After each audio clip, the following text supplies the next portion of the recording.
Alexander Villekoul, vous êtes directeur de l'administration militaire de Kryvyi Rih, cité minière qui est à 450 km au sud-est de Kiev. C'est aussi la ville natale de Volodymyr Zelensky.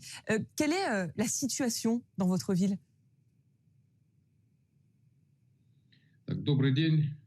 Bonjour.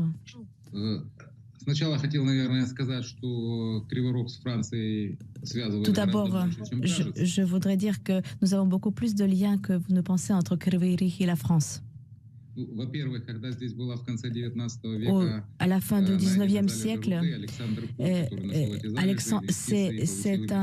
c'est un Alexandropol, un Français, qui a trouvé les mines dans la région de Kryvyi Rih. Il a reçu les investissements pour les développer. Et donc, c'est grâce à la France que l'industrie minière est développée. Et puis aussi, les Français ont été fondateurs des grandes sociétés industrielles, les grandes usines de la fonte des métaux, Tchourouïev. Et en fait, et je peux vous dire que cette industrie qui a commencé ici, avec les mines de Kryvyi Rih, grâce à ces, vous savez qu'avec le métal et la fonte ukrainienne, on a construit la Tour Eiffel. La Tour Eiffel, elle était fonte dans ce métal. Maintenant, en ce qui concerne la situation opérationnelle. Ça y est, on voit des images d'ailleurs, Alexandre Villekoul, de cette ville de Kryvyi Rih qui est magnifique. Juste quand même, il faut qu'on évoque cette situation militaire en ce moment. On ne parle pas beaucoup de votre ville. Est-ce que pour l'instant, elle est menacée par l'armée russe ?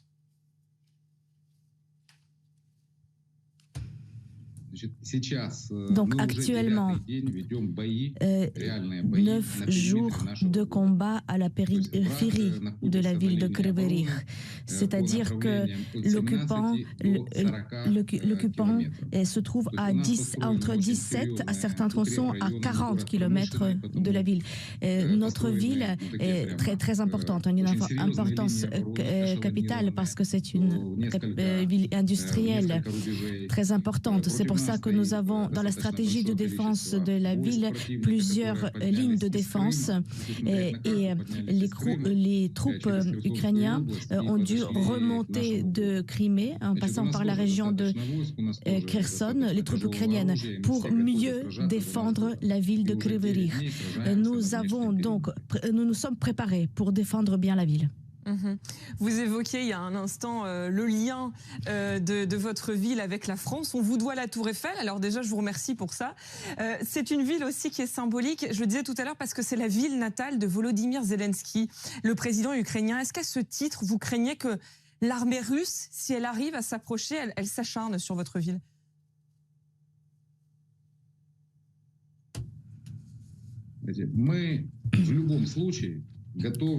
En tout état de cause, nous sommes prêts à parer pour tout scénario, pour nous défendre. Nous soutenons notre président. Toute la nation ukrainienne est aux côtés du président parce que nous défendons notre État-nation.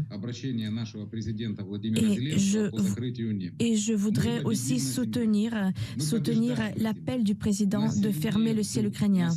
Vous savez que les Ukrainiens sont un État très combatif et sur le terrain, nous allons vaincre l'ennemi sur tout le territoire ukrainien, y compris Donbass et Crimée. Mais nous avons besoin qu'on nous aide pour qu'on ferme le ciel ukrainien.